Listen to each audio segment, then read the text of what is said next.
पुंडलिकवरदाहरी विठ्ठल श्री ज्ञानदेव तुकाराम. पंढरीनाथ भगवान की जय. माऊली ज्ञानेश्वर महाराज की जय. जगद्गुरु तुकाराम महाराज की जय. सद्गुरुनाथ भगवान की जय. हरि ओम तत्सत. ध्यानमूलं गुरुमूर्ती पूजामूलं गुरुपदम मंत्रमूलं गुरुर्वाक्यम मुक्तिमूलं गुरुकृपा.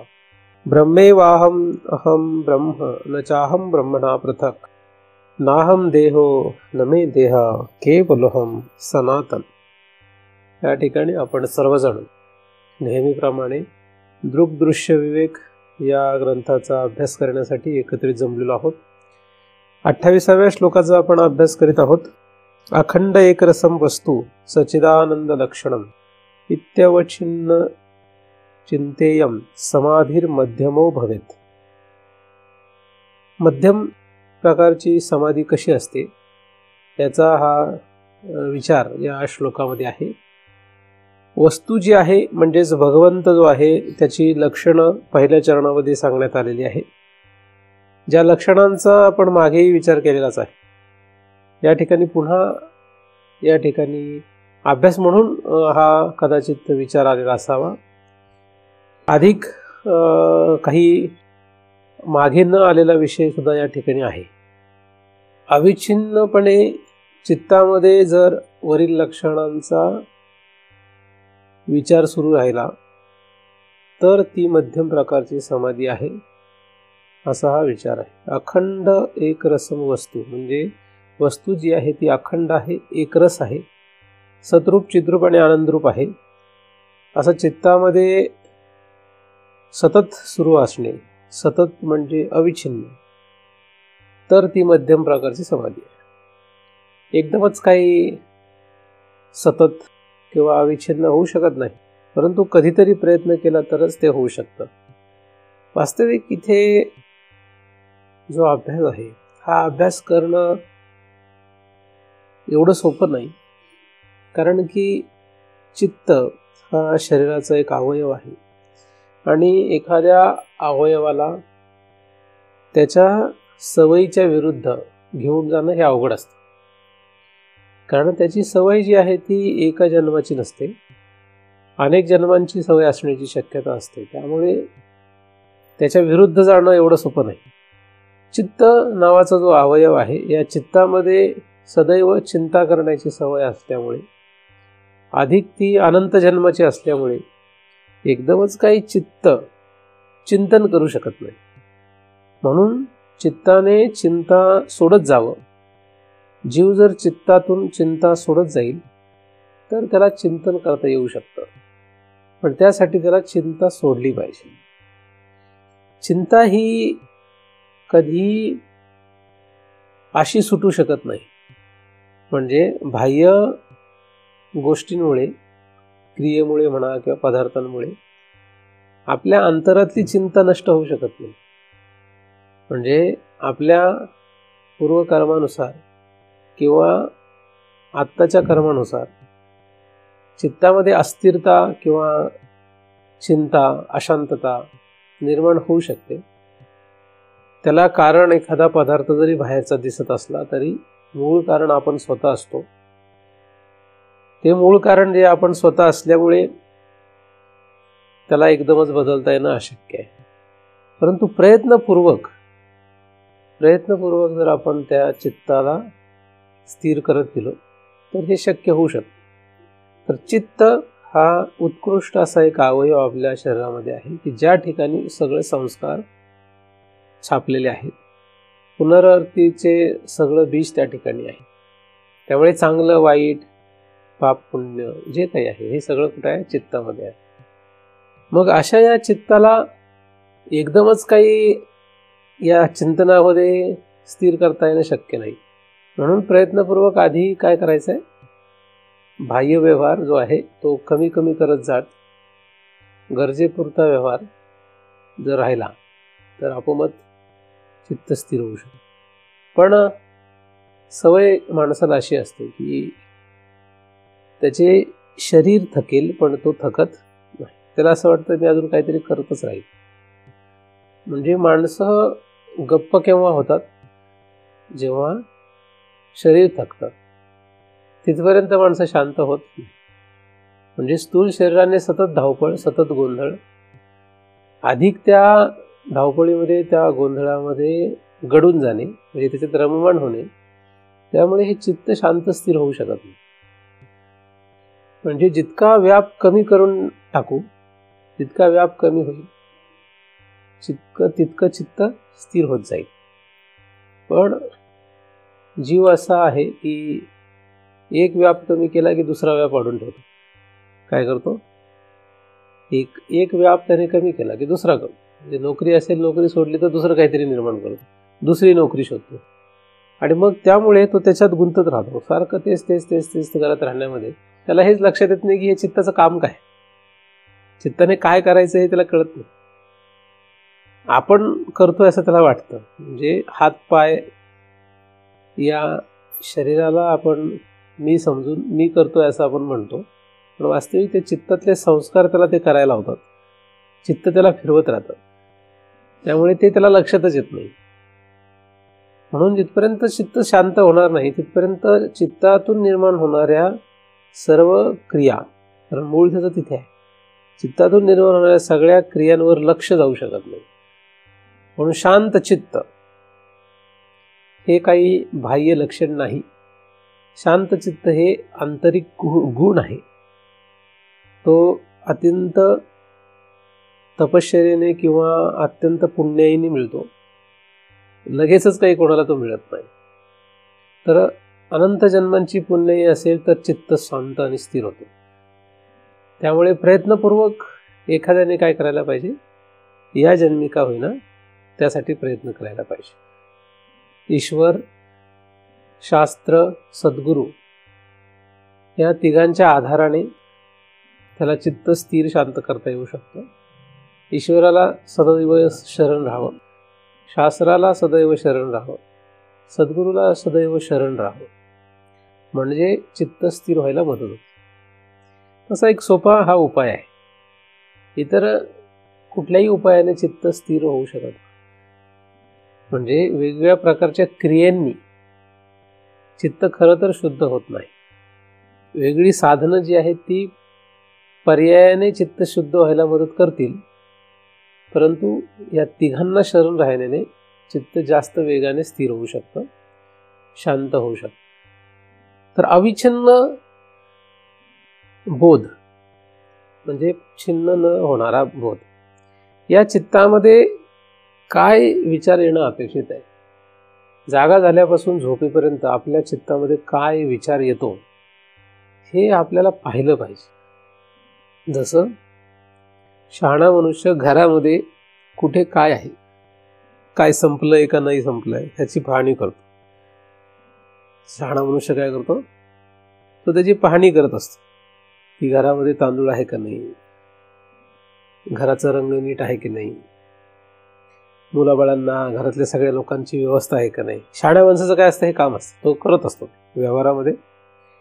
त्याचं लक्ष सदैव त्याच्याकडे असतं. अत्यंत हुशार, व्यवहार कुशल, व्यवहार चतुर मनुष्य जो असतो तो जागा झाल्यापासून झोपेपर्यंत यांच्या व्यवस्थेसाठी प्रयत्न करतो.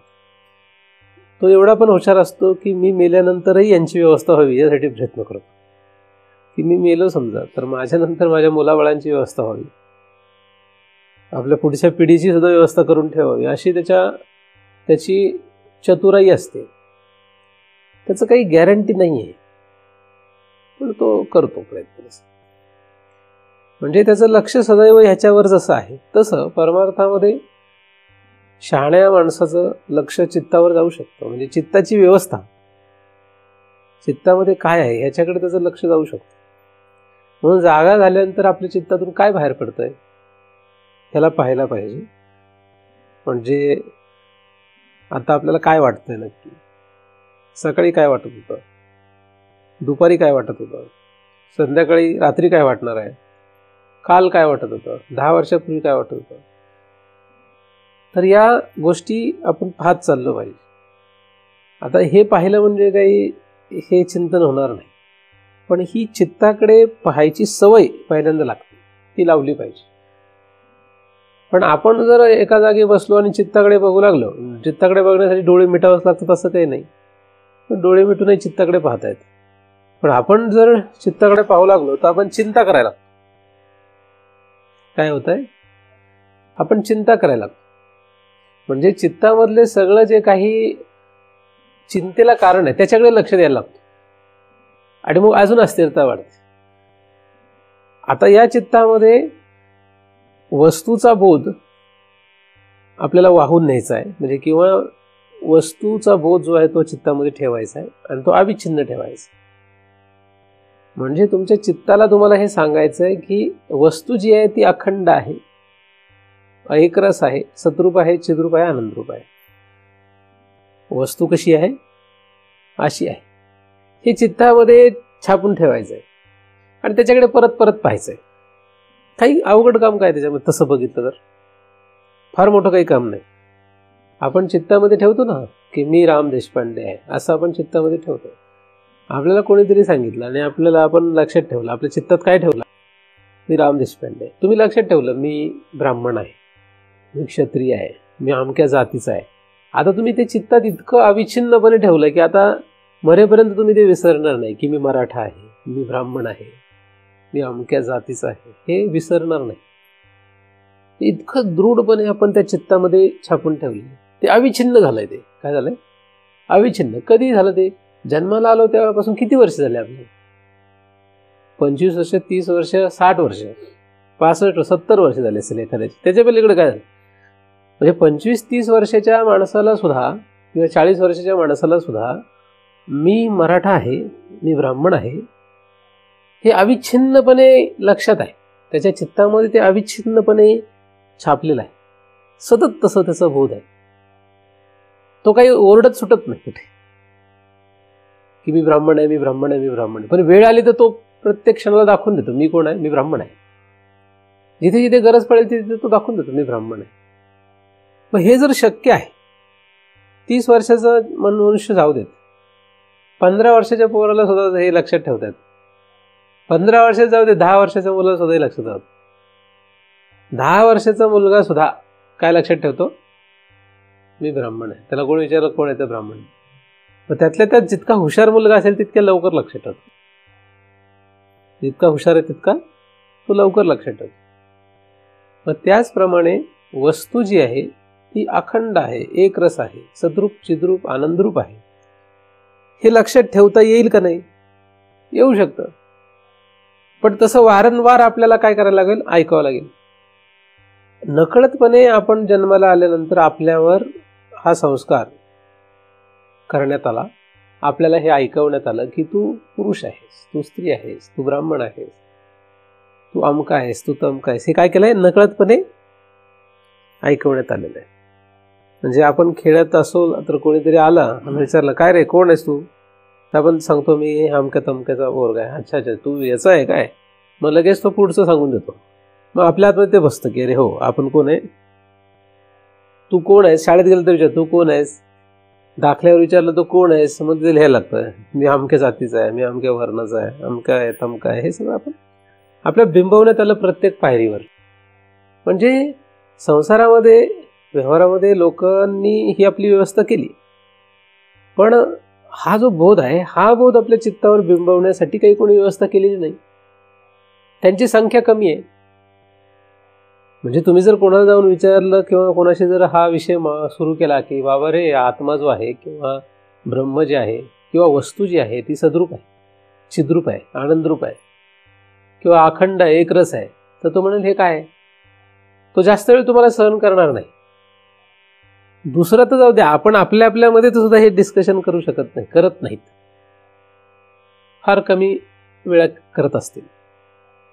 तर जसं आपल्यावर हे बिंबवण्यात आलं की आपण कोण आहोत, तसं जर हे संस्कार सुद्धा बिंबवण्यात आले काहीतरी करून, तर आज नाही तर उद्या ते आपल्याला लक्षात राहील. आपल्याला मी सद्रूप, चिद्रूप, आनंदरूप आहे असं लक्षात नाही ठेवायचंय. वस्तू अखंड, एकरस, सद्रूप, चिद्रूप, आनंदरूप आहे हे लक्षात ठेवायचं.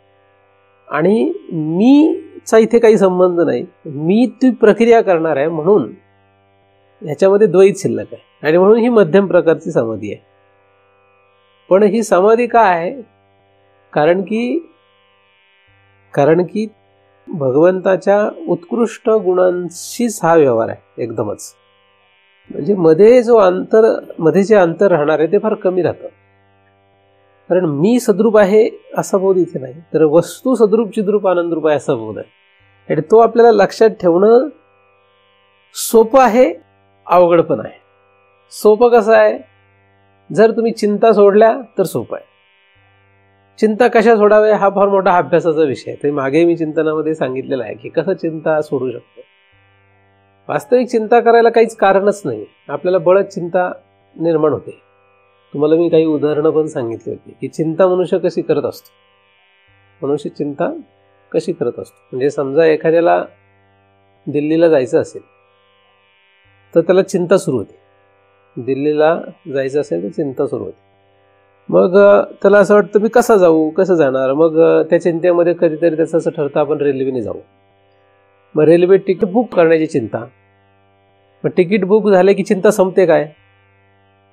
म्हणजे रेल्वेने जायचं आहे ही चिंता आधी होती, आता रेल्वे तिकीट बुक करण्याची चिंता लागते. मग रेल्वे तिकीट बुक झालं की मग चिंता संपली असं झालं का काही? असं काही झालं नाही. ती रेल्वे येईपर्यंत चिंता.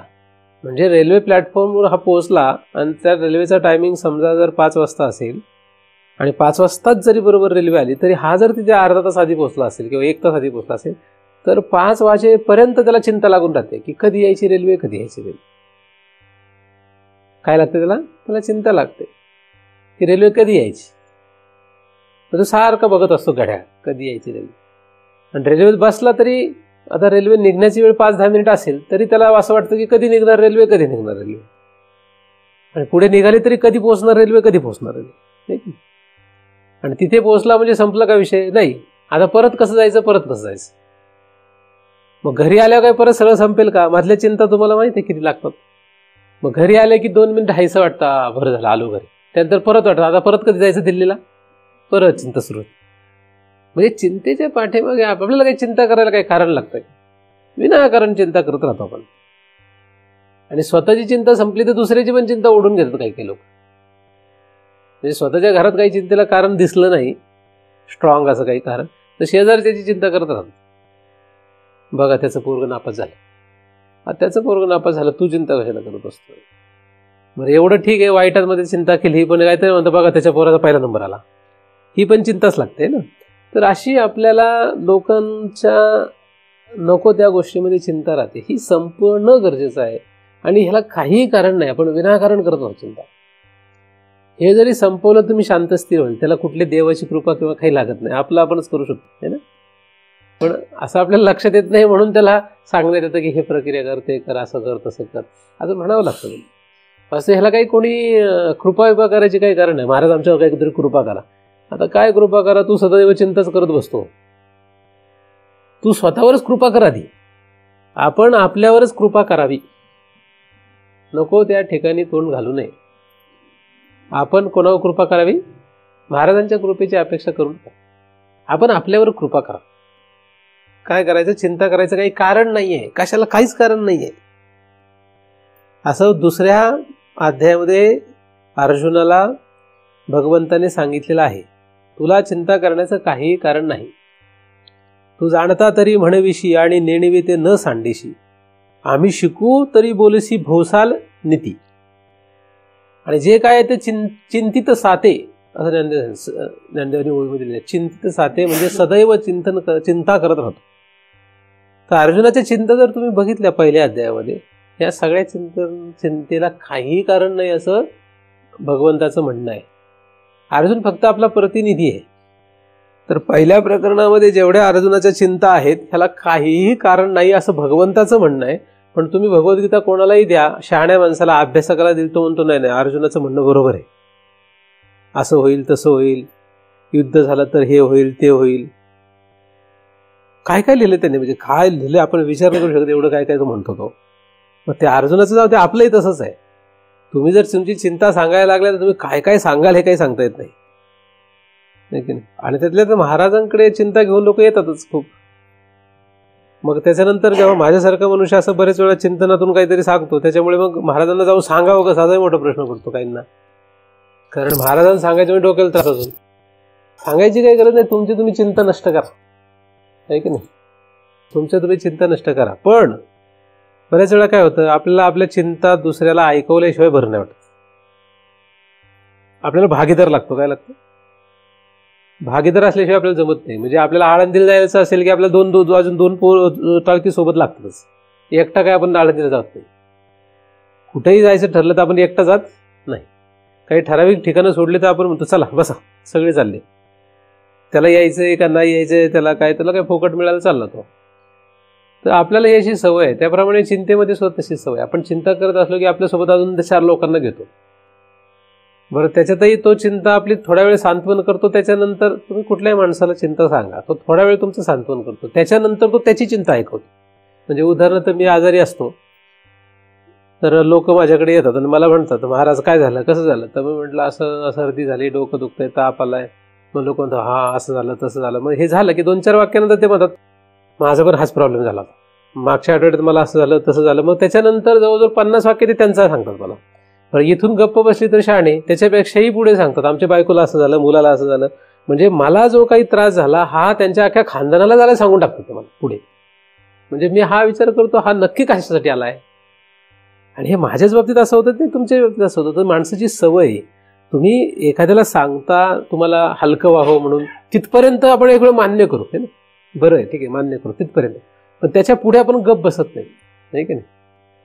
त्याच्या पुढे गप बसत नाही, त्याच्या पुढे आपण सांगत सुटतो. आणि एकट्याचं सांगतो का स्वतःच अजून का त्याच्याशिवाय आपल्याला करमतच नाही. आपल्याला असं वाटतं की हे सगळं कधी या चित्तातून बाहेर काढतोय आणि सगळं सांगून टाकतोय. पण त्याचा परिणाम म्हणून अस्थिर अशांतता वाढत जाते, संपत नाही त्याने. सांगायचं चिंतन सांगा. सांगायचं तर काय करा, सांगायचं तर आत्मा काय आहे, देव काय आहे, अखंड म्हणजे काय, एक रस म्हणजे काय, सतरूप चिद्रूप आनंदरूप काय, याच्यावर चिंतन करा. हे सांगत बसा, तुम्हाला लोकच राहणार नाहीत जवळ. हे सांगत सुटले की लोक राहत नाहीत, कोणी राहिली तर मग ते फार थोडी राहतात. काय होतं, आपला उद्योग एकच ठेवायचा ज्यांना शक्य आहे त्यांना, म्हणजे सदैव हेच सांगत राहायचं, हेच बडबडत राहायचं. बाकीचं बडबडणं कमी करत जायचं. हरी बोला नाहीतर बोला, व्यर्थ गलबला करू नका. हरी म्हणजे हे सगळं है ना. तर हे हरिपाठात सांगितलेलं आहे. पण आपण हरिपाठ म्हणतो पण आचरणात काही आणत नाही. तर हरी बोला नाहीतर आबोला. तर हा मुखाचाच फक्त नाही, चित्ताचाच आबोला पाहिजे. चित्तच आबोल झालं पाहिजे. चित्तातून निघणाऱ्या सगळ्या गोष्टी तशाच त्या पुन्हा नष्ट होऊन जातात. ते काही प्रत्येक चित्तातली गोष्ट इंद्रियांवर यायलाच पाहिजे असं काही नसतं. म्हणजे चित्तामध्ये जे काय आलं ते सगळं तोंडावरच यायला पाहिजे अशी काही गरज नसते. ते आतल्यात संपलं तरी चालतं, नष्ट होतं ते आपोआप, त्याचा नाश होऊ शकतो. तर जर तुम्ही भगवंताचं चिंतन चित्तामध्ये करू लागले तर हे जे चित्तावरून निघणार आहे हे सगळं त्या भगवंताच्या चित्ताने नाश पावतं. म्हणजे जर तुम्ही पातेल्यातल्या पाण्याला खालून आगणी लावला तर हळूहळू पाणी नष्ट होत जातं. काय होतंय, हळूहळू पाणी नष्ट होत जातं. तसं चित्ताला जर तुम्ही आग्नी लावला, हा देवाचा म्हणजे हा बोध जर चित्ताला लावला तर चित्तामधलं सगळं जे हे पाणी आहे हे सगळं काय होईल, आटत जाईल. काय होईल, कारण चित्त कसलं आहे, जलतत्वाचं आहे. चित्त कशाचं आहे, जलतत्वाचं आहे. त्यामुळे बोधाग्नी जो असतो, अखंड एक रस सतरूप चिद्रूप आनंदरूप वस्तू, हा जो बोधाग्नी आहे हा चित्ताला लावला की चित्त काय होतं, आटायला. चित्तातलं पाणी जे आहे, म्हणजे कारण सगळं कशाचं बनलंय, ते जलतत्वाचं बनलंय. हे चित्तामध्ये जे संस्कार आहेत, चांगले वाईट पाप पुण्य, हे टिकायला कारण ते द्रव तत्व आहे, म्हणजे जलतत्व आहे. आणि त्या जलतत्वाला या बोधाग्नीने आटवलं की ते जे खाली शिल्लक राहील तो नुसता गाळ राहतो, त्याला काही अर्थ नाही. पाणी आटवत गेले की खाली काय राहणार आहे, तो गाळ राहतो. आणि तो व्हायच्या कामाचा राहत नाही, जड सगळं राहतं. स्वच्छ पाणी जर तुम्ही आठवलं तर पातेल्यात काहीच राहत नाही, पातेल्यात काही राहत नाही. आणि समजा तुम्ही गढूळ पाणी जर आठवलं तर पाण्यात खाली काय राहील, गाढ राहील. पण तुमचं गढूळ जरी चित्त असेल समजा एखाद्याचं, आपलं कोणाचंही एखाद्याचं समजा गढूळ चित्त आहे, पण त्याला जर आग्नी लावलं तर काय होईल? पाणी तर नाश पावेलच, पण खाली शिल्लक काय राहील? गाळ शिल्लक राहील. गाळ म्हणजे चिखल राहील. त्यानंतर काय राहील? त्यानंतर माती राहील. आणि मग माती काही कुठे जाऊ शकत नाही, द्रव पदार्थ वाहत असतो. तसं ते जड सगळं खाली राहील आणि त्यांनी काही पुनरावृत्ती होत नसते. वास्तविक चित्त जे आहे, पुढे लक्षात येईल तुम्हाला की गाळ काहीच नाही, सगळं शुद्ध आहे, म्हणून खाली काहीच शिल्लक राहणार नाही. आणि खाली काही शिल्लक राहिलं ना तर पुनरावृत्ती राहत नाही. खाली शिल्लक राहिलं की पुनरावृत्ती होते. चित्तामध्ये काहीतरी शिल्लक राहिलं की पुनरावृत्ती आहे, पण चित्तामध्ये काही शिल्लक राहिलं नाही हे या बोधावर येणं फार अवघड आहे. जितक्या ठामपणे आपल्याला माहीत आहे, जितक्या ठामपणे आपल्याला माहीत आहे की मी ब्राह्मण आहे, मी स्त्री आहे, मी पुरुष आहे, तितक्या ठामपणे माझ्या चित्तामधले सगळे संस्कार नष्ट झालेत. आता जे काय असेल ते गाळ आहे मानलास तर, नाही तर काही त्याचं पुनरावृत्तीला कारण नाही, असं ठामपणे लक्षात येणं अशक्य नाहीये. ते शक्य आहे, पण ते एक क्षण लक्षात येऊन उपयोग नाही, अविच्छिन्नपणे लक्षात येणं गरजेचं आहे. कारण जेव्हा आपण अभ्यास करतो, जेव्हा एकमेकांशी आपण अनुवाद करतो, तेव्हा आपल्या ते लक्षात येतं. पण जेव्हा संसारातल्या अनेक गोष्टींमध्ये आपण गुरफटतो, चित्तातले संस्कार आपल्याला अनेक प्रकारे फिरवतात, तेव्हा हे सगळं लोपावतं. त्यामुळे अशा व्यक्तीचा उद्धार झालेला नसतो. अशा व्यक्तीचा उद्धार झालेला नसतो. म्हणजे तुम्ही वस्तूबद्दल अशा प्रकारचा बोध, अखंड एकरस इत्यादी अशा प्रकारचा बोध तुम्ही चित्तामध्ये धारण करून राहिले, पण अचानक जर तुम्हाला हे बाजूला पडलं आणि माझा संसार आहे, माझी बायको आहे, ही माझी बायको खरी आहे, ही माझीच बायको आहे, हा माझाच संसार आहे, हे जर सत्यत्वाने तुमचं राहिलं तर आपोआप हे सगळं जे केलेलं असतं त्याच्यामध्ये अविच्छिन्नपणा राहत नाही. म्हणजे तुम्ही पुन्हा इकडे येता आणि ते पुन्हा तुम्ही त्याच्यातून बाहेर पडले, पुन्हा जरी या बोधावर आले तरी पुन्हा मग काही काळ ते तसा बोध राहतो, पुन्हा संसारामध्ये पुन्हा हे चालू राहतं, हे चक्र आहे. पण हे असं होणं चांगलं आहे, एक दृष्टीने चांगलं आहे, पण त्याचं शेवट होणं गरजेचं आहे. अविच्छिन्न बोधावर गेलं पाहिजे. छिन्न पावणाऱ्या म्हणजे तुकडे तुकडे असणाऱ्या बोधावर राहून उपयोग नाही. पण आधी बोधावरच नाही तर अविच्छिन्न बोधावर जाणार कसं ना? म्हणून पहिल्यांदा अविच्छिन्न बोधावर येण्याचा प्रयोग करू नये. पहिल्यांदा चित्तातली चिंता नष्ट करावी, मग चित्तामध्ये हा बोध लक्षात ठेवा. त्यासाठी सोपा पर्याय काय आहे? जसं तुमच्यावर तुमच्या जातीचा, तुमच्या धर्माचा, तुमच्या वर्णाचा लोकांनी मारा केला, तसा मारा स्वतःच्या चित्तावर करून घ्या. संसारातल्या गोष्टींचा मारा लोकांनी अपमतच केला, आता याचा मारा तुमच्यावर अपमत होईलच का हे सांगता येत नाही, म्हणून स्वतःच करून घ्यायचा. मग त्यासाठी शास्त्र अभ्यास आहे. शास्त्र अभ्यासातून काय होत असतं? अपमत तसा मारा होत राहतो. म्हणजे तुम्ही लोक करतच आहात, करीत नाही असं नाही. पण हे लक्षात ठेवा की शास्त्र जे कशासाठी आपण अभ्यास करतो, तुम्ही 100 ओव्या वाचल्या का 1000 ओव्या वाचल्या, तुमचे 10 श्लोक पाठ झाले का अख्खी गीता पाठ झाली, मला काही एवढी किंमत नाही जेवढी किंमत याला आहे की तुम्ही तुमच्या चित्तामध्ये तो बोध अविच्छिन्नपणे धारण करून राहिले. कारण सगळे श्लोक लक्षात राहिले म्हणजे तुम्हाला बोध लक्षात आहे असं म्हणता येत नाही. बोध फक्त असाच आहे की अखंड एकरस सत्रूप चिद्रूप आनंदरूप वस्तू, बस एवढंच आहे. एवढंच लक्षात ठेवायचं, पण एवढं लक्षात राहत नाही. आता हे काय आहे याचा आपण अभ्यास आधी केलेलाच आहे, म्हणजे पहिल्या चरणाचा आपण बराच अभ्यास केलेला आहे. पण हे लक्षात ठेवा की वस्तू अशी आहे. मग वस्तू जर अशी असेल तर आपल्यावर जबाबदारी येते. वस्तू जर अखंड आहे तर तिचा खंड पडू शकत नाही. मग खंडित झालेल्या वस्तूला आपण वस्तू म्हणू शकत नाही. अखंड आहे ती काय, मग अखंड जर असेल तर तिला खंडित झालेल्या वस्तूला आपण जर देव समजू लागलो तर आपला गुन्हा आहे. मग ही जबाबदारी, ही एवढी सोपी गोष्ट थोडीच आहे. ते लक्षात ठेवणे. कोण काय म्हणतो ह्याच्यावरून ठरत नाही. म्हणजे हा देव आहे असं जर कोणी म्हटलं, देवाच्या फोटोकडे पाहून किंवा मूर्तीकडे पाहून हा देव आहे असं म्हटलं, आणि आपण त्याला सत्य समजून राहिलो, सत्य समजून जर आपण त्याची पूजा करू लागलो तर आपला बोध नाही आपल्याला. गंमत भरून करत असेल निराळा भाग आहे. सत्यत्वाने जर परिच्छिन्न वस्तूच्या आपण आहारी गेलो तर तो देव जरी असला तरी आपल्याला उपयोग नाही. कारण देव हा अपरिच्छिन्न आहे, तो अखंड आहे, असा बोध या पहिल्या चरणामध्ये. म्हणून चित्तामध्ये हे जे आपल्याला आरूढ करायचं आहे, हे आरूढ करत असताना जबाबदारी येते. काय येते? जबाबदारी येते. म्हणजे तुम्ही एखाद्या मूर्तीच्या समोर डोकं जरी ठेवलं तरी आतमध्ये चित्तामध्ये पक्क माहीत पाहिजे हे काही खरं नाही आहे. आणि दुसऱ्याला कोणाला सांगायची गरज नसते. ज्याला कळते त्याला सांगितलं तर बरं आहे. नाहीतर नुसतं सांगत सुटलं तर वाचाळ पण होतो.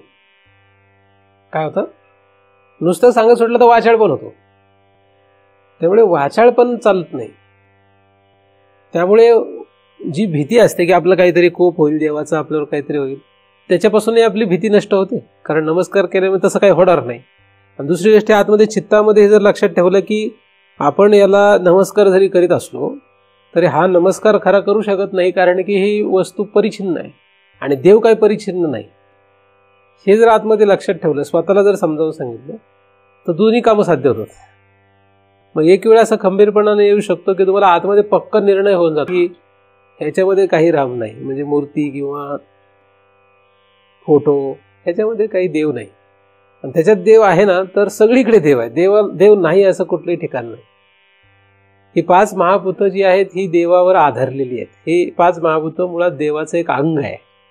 त्यामुळे हा वारा सुद्धा देवच आहे. माझ्या अंगाला जो सदैव स्पर्श करतो हा देव आहे. पण असा देव आपल्याला पाहण्याची सवय आपल्याला कोणी लावलेली नाही, ही आपली अडचण आहे. ब्राह्मण माणसाला जे देव त्यांनी दाखवून दिले त्यांच्या पिढीने, त्यांच्या पूर्वजांनी, ते लोक त्यांना देव मानतात. शूद्र माणसाला जे देव दाखवले असेल, शूद्र मनुष्य तेच देव मानतो. शूद्र माणसाला जर तुम्ही ब्राह्मणाचे देव दाखवले तर तो देव त्याला मानत नाही. आणि ब्राह्मणाला जर शूद्र माणसाचा देव दाखवला तर तो त्याला मानत नाही. तो त्याला मानत नाही. आलं लक्षात? बरं, हे तरी ठीक आहे. हिंदू माणसाला जर अल्लाची पूजा करायला लावली, इथून पुढे आता तू सगळं बंद कर आणि अल्लाची पूजा कर असं म्हटलं, तो करू शकत नाही. एखाद्या म्हणजे ठीक आहे तू जिजसची पूजा करत राहा, तर ते करू शकत नाही.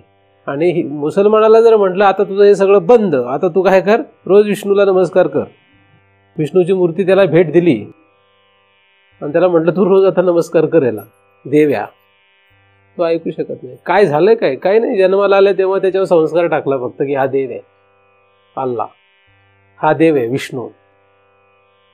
आणि ह्याच्यामध्ये फसवणूक आहे. काय आहे? ह्याच्यामध्ये फसवणूक आहे. मग इथे आल्यानंतर ह्याच्यातही गोंधळ आहे, त्याची चिंता वेगळीच लागते. मग आहे की नाही? देव काय फक्त हिंदूलाच असतो काय? देव हिंदूचाच खरा देव आहे का? फक्त हिंदूचा देव खरा आहे, बाकीचा देव खरा नाही का? फक्त ख्रिश्चनाचा देव खरा आहे का? बाकीच्यांचा खरा नाही का? या सगळ्या देवांचा जो देव आहे तो एकच आहे. म्हणजे सगळे देव एकच आहे, पण याला सगळी काय केलंय, लोकांनी त्याला मर्यादित केलंय, त्याला तुकडे पाडले. त्याचे काय केलंय? तुकडे पाडून त्याला माझं म्हटलंय. जसं जमीन पृथ्वीवर सगळी एकच आहे, पण लोकांनी त्याचे तुकडे पाडले आणि बाउंड्री टाकले आणि ही माझी जागा आहे म्हणून. हे कुठपर्यंत म्हणतात?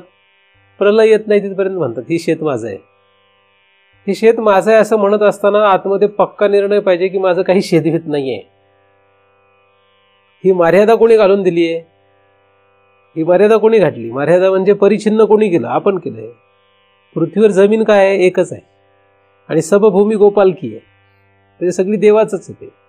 पण आपण असं समजलो की हे माझं आहे. आपल्या पूर्वजांनी आपल्याला तसं शिकवलं आणि आपण आता त्याच्यासाठी प्राणही द्यायला तयार होतो. म्हणजे काही लोक मारामारी करून त्याच्यावर खून पण करतात. इतकी भयानक परिस्थिती आहे. देव न कळण्याचा परिणाम आहे हा. कसा परिणाम आहे? देव न कळण्याचा परिणाम आहे. तर मर्यादा कोणी घातली? आपण मर्यादा घातली. जमीन काय मर्यादा आहे का? जमिनीला काही मर्यादा आहे? महासागराची काही मर्यादा आहे? पण हे हिंदू लोकांनी किंवा भारताने ठरवलं की हा हिंदी महासागर आमचा आहे, मग ह्या एरियात आम्ही कुणी यायचं नाही.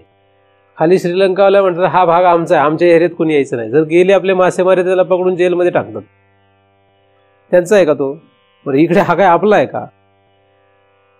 म्हणजे आपलीच चूक आहे असं नाही, सगळ्यांचंच तसं आहे. सगळ्यांचंच काय? सगळ्यांचं अडचण आहे. आता एखादा म्हणून नाही ना, मग असं केलं तर सगळं आपलं सगळं लुटून नेतील. तुम्हाला देवाशी घेणं देणं असेल तर तुमचं कोणीच काही लुटून घेऊ जाऊ शकत नाही. खर्चे नाही कोणी चोर बिन लेवे. राम रतन जे आहे किंवा राम धन जे आहे हे काय कोणी खर्च होत नाही आणि कोणी चोरून नेऊ शकत नाही. तर हा बोध जो आहे का कोणी चोरून घेऊन जाऊ शकत नाही, है ना, हे नेता येत नाही कोणाला. तर आपल्याला कशाशी घेणं देणं आहे हे लक्षात आलं पाहिजे.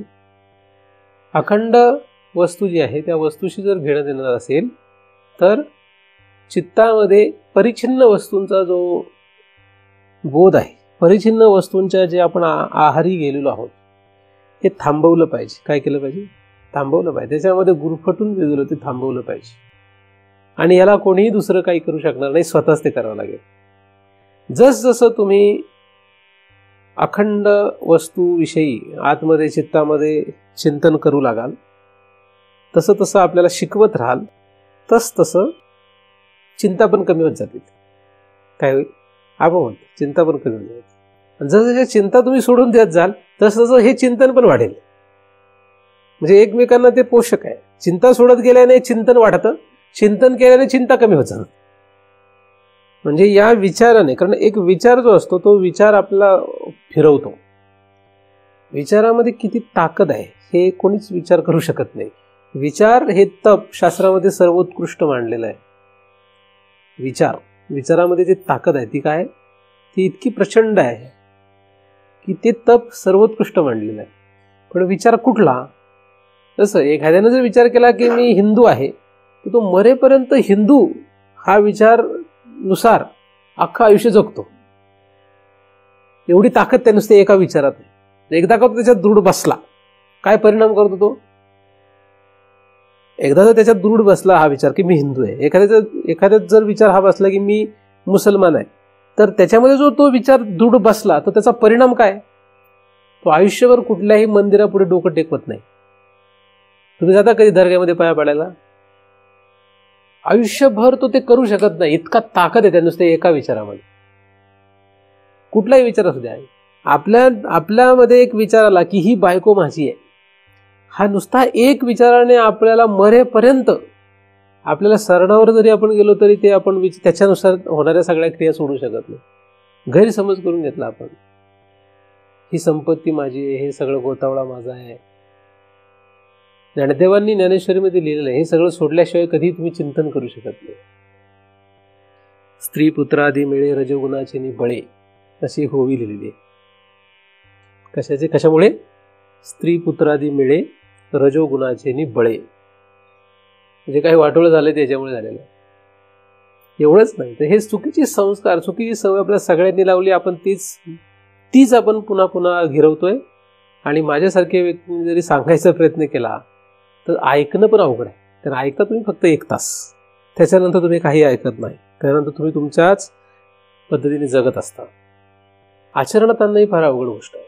श्रवण करणं सोपं आहे, मनन निधिध्यास आणि तत्त्व पदार्थ शोधनापर्यंत जाणं अवघड आहे. म्हणजे श्रवण करणं सोपं आहे पण आचरण करणं अवघड आहे. बरं, आचरणात म्हणजे चित्तामध्ये तरी कमीत कमी पक्क हे करायला पाहिजे. चित्तामध्ये तरी काय करायला पाहिजे? पक्क हे मान्य करायला पाहिजे.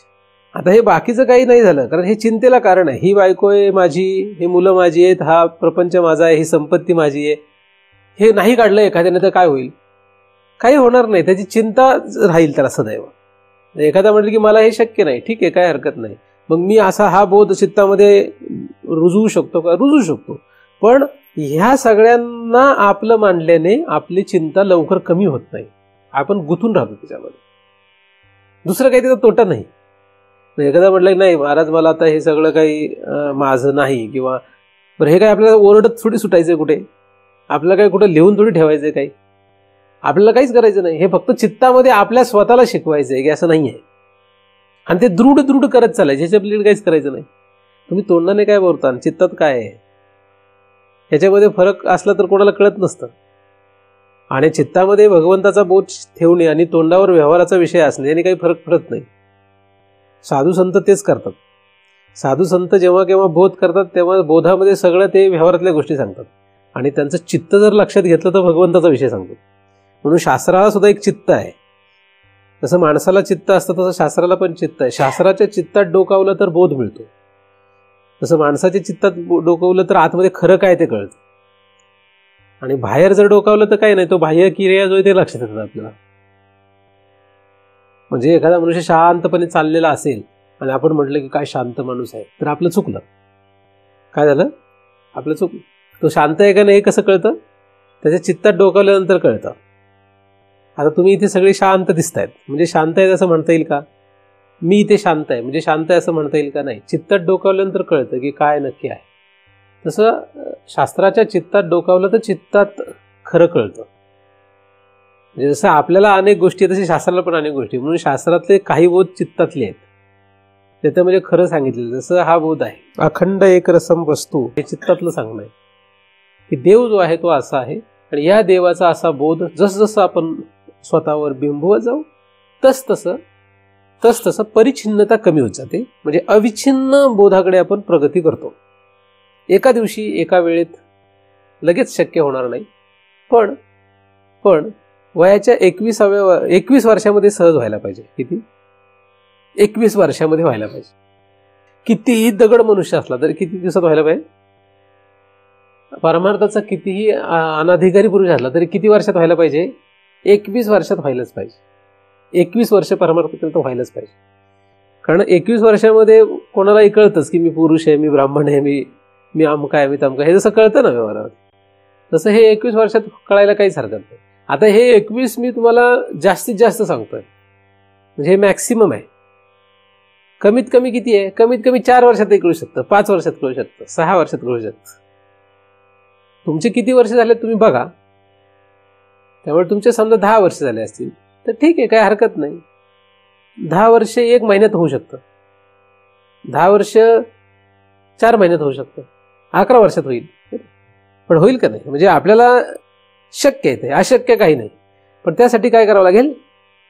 विषय चित्तामध्ये सदैव हा पाहिजे की वस्तू जी आहे, भगवंत जो आहे तो अखंड आहे. एक जरी लक्षण भगवंताचं घेऊन आपण जगलो तरी भगवंत आपल्यावर कृपा करेल, चित्तातल्या सगळ्या चिंता संपतील. एक लक्षण बघ त्याच्यातलं, सगळं तर जाऊ दे, एक लक्षण. काय? कुठलंही एक लक्षण, तुम्हाला जे आवडेल ते लक्षण घ्या. सगळी लक्षण घेतली तर चांगलंच आहे, काय हरकत नाही. कारण एकच भाजी खाऊन कंटाळा येतो, म्हणून देवाचे दुसरे लक्षण घ्यायला काही हरकत नाही. पण एखाद्याने फक्त अखंड एवढा जरी बोध चित्तामध्ये स्थिर केला, ते त्या बोधावर राहिला, देव अखंड आहे.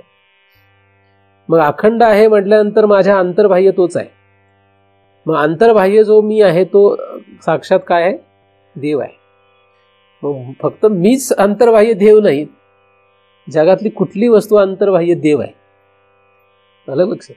म्हणजे मीच फक्त देव आणि बाकी सगळे देव नाहीत, असा बोध असणारा साधू नसतो. म्हणजे एखादा जर महाराज असेल, साधू असेल, तो म्हटला मी देव आहे आणि तो म्हटला तुम्ही देव नाहीत, तर समजायचं त्या महाराजाला काही माहीत नाही, की त्याला कळलेलं नाही अजून काही. महाराज पण देव आहे आणि तुम्ही पण देव आहात, पण तुम्ही देव नाहीत असं तुमचा भ्रम आहे. तेवढा भ्रम घालवायचा विषय संपतो. महाराजांनी तेवढाच भ्रम घालवला तर म्हणून महाराज झाला. तुम्ही जर हा भ्रम घालवाल तर महाराज व्हाल. नाही तर हे असे कपडे नेसणं आणि अशा प्रकारचा पेहराव धारण करणं हे जे आहे हे नुसतं शो आहे, ह्याला काही याची किंमत नाही. हे असं तर कोणी करतं. ह्याच्यावर महाराज पण ठरत नसतं. महाराज पण कशावर ठरतं? चित्तामध्ये अखंड वस्तूचा बोध. आणि मग तो तुम्ही पण करू शकता. म्हणजे तुम्ही कुठले कपडे घातलेत, तुम्ही कुठे राहता, काय करता, याच्यानुसार आपलं काही ठरत नाही की हा सिद्ध महापुरुष आहे का, साधू आहे का, नाही आहे. आलं लक्षात? आणि कोणी म्हटलं म्हणून ठरत नाही ते. म्हणजे एखादा जरी मला म्हटला की तुम्ही महाराज आहात, कपडे पाहून म्हणेल तो महाराज आहे, पण जर चित्तामध्ये तसा बोध नसेल तर तो महाराज होईल का? मी तसा महाराज होऊ शकत नाही, मी तसा सिद्ध पुरुष होऊ शकत नाही. म्हणजे कोणी मला म्हटलं तुम्ही सिद्ध पुरुष आहे म्हणून मी सिद्ध पुरुष होऊ शकत नाही. आलं लक्षात? सिद्ध पुरुष कोणीही दुसऱ्याच्या म्हणण्यावर ठरत नाही. तसं तुम्ही जसजसं पुढे जाल तसं तुम्ही सिद्ध व्हाल, तर तुमची सिद्धता कोणी डिक्लेअर करावं नाही लागत. काय करावं लागत नाही? कोणी डिक्लेअर करावं लागत नाही. पण जर डिक्लेअरच करायची असेल किंवा आहे काहीतरी असं समजायचं असेल तर ज्याला त्याची चव कळली त्याच्याकडून कळू शकते, आहे की नाही? म्हणजे त्या अवस्थेचा जर मनुष्य असेल तर तो सांगू शकतो हा आता हे बरोबर आहे. दुसरं कोणी सांगू शकत नाही. म्हणजे इथं पाहिजे जातीचे. म्हणजे ब्राह्मणाला हा ब्राह्मण आहे असं कधी म्हणता येईल? तो ब्राह्मण असेल तर ब्राह्मण आहे म्हणता येईल. हा व्यक्ती ब्राह्मण आहे असं दुसरा व्यक्ती केव्हा म्हणू शकतो? जेव्हा म्हणणारा व्यक्ती म्हणजे तो मान्य करणारा व्यक्ती स्वतः ब्राह्मण पाहिजे तर तो म्हणू शकतो. नाहीतर क्षत्रिय वैश्याला ब्राह्मणाचे धर्म कसे माहीत असतील? आणि माहीत असतील तर नुसते ऐकीव असतील, ते खरे नसतील, नाही का? म्हणजे हा ब्राह्मण आहे हे सांगणं दुसऱ्या ब्राह्मणाचं काम आहे. हा ब्राह्मण आहे का? कारण त्याचे हे सगळे धर्म, हे सगळे गुण जुळतात. तसं हा सिद्ध आहे किंवा हा अधिकारी महापुरुष असं म्हणायचं असेल तर तसं दुसरा सिद्ध व्यक्ती पाहिजे. म्हणून ते दुसऱ्या सिद्ध व्यक्तीकडून ती तपासणी होईल लागते आणि मग आपल्याला तो आपला निर्णय करता येऊ शकतो. तर चित्त जे आहे हे चित्त अखंड वस्तूने बोधित झालं पाहिजे. अखंड वस्तूचा बोध ह्या चित्तामध्ये राहिला पाहिजे. त्यासाठी हा प्रयत्न आपल्याला पुन्हा पुन्हा पुन्हा पुन्हा करत राहिला पाहिजे. असं जर केला आणि हे जर झालंच तर वस्तू अखंड आहे असा द्वैत भाव ठेवल्यामुळे ही समाधी मध्यम समाधी आहे. म्हणजे या श्लोकामध्ये मध्यम समाधीचं वर्णन आहे. त्याचं कारण अशा प्रकारे एक लक्षात येऊ शकतं. आपल्या अशा प्रकारे त्याचा विचार करू शकतो की का मध्यम आहे. आणि दुसरा भाग की प्रयत्नपूर्वक आपल्याला या समाधीपर्यंत पोहोचायला पाहिजे. आणि यासाठी किती वेळ लागते? 1 दिवसातही होऊ शकतं. किती दिवसात? 1 दिवसात होऊ शकतं, 1 महिन्यात होऊ शकतं, 1 वर्षात होऊ शकतं, पण करावं लागेल. तर बऱ्याच पद्धतीने आपण तिथपर्यंत कसं जाता येईल याचा विचार बऱ्याच दिवसापासून करत होतो. तर ही जी मध्यम समाधी आहे या समाधीमध्ये आपल्याला प्रतिष्ठित व्हावता यावं, कारण मनुष्य जन्मामध्ये कमीत कमी या समाधीपर्यंतही पोहोचता आला पाहिजे. यासाठी तो दयाळू भगवंत आपणा सर्वांवरच कृपा करो अशी त्याच्या चरणी प्रार्थना करतो. त्याच्या कृपेनेच निर्माण झालेलं चिंतन त्याच्या चरणी अर्पण करून येथेच पूर्णविराम देतो.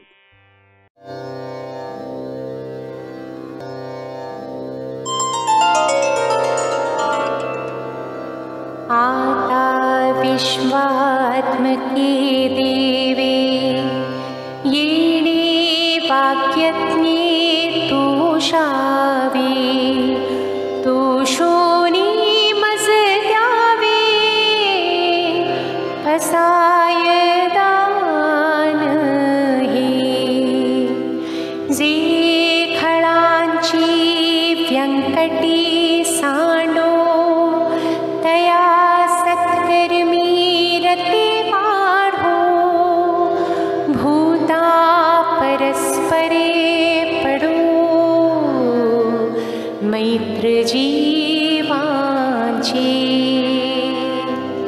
दुरितांचे तिमिर जावो विश्व स्वधर्म सूर्ये पाहो जो जीवांछिल तो ते लाहो प्राणी जात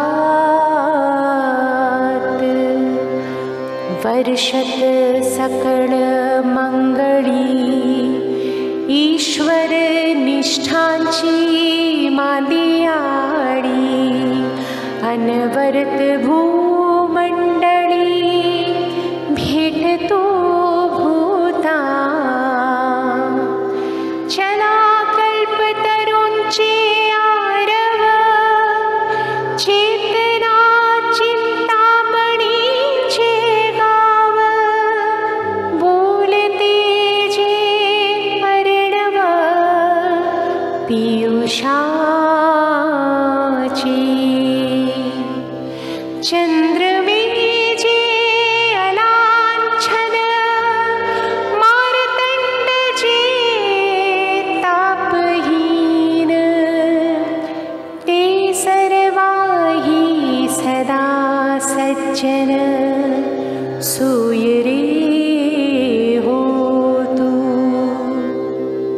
किंबहुना सर्वसुखी पूर्ण होनी तिहि लोकी भजी जो आदि पुरुखी अखंडित आणि ग्रंथोपजीवी विशेषी लोकी दृष्टा दृश्य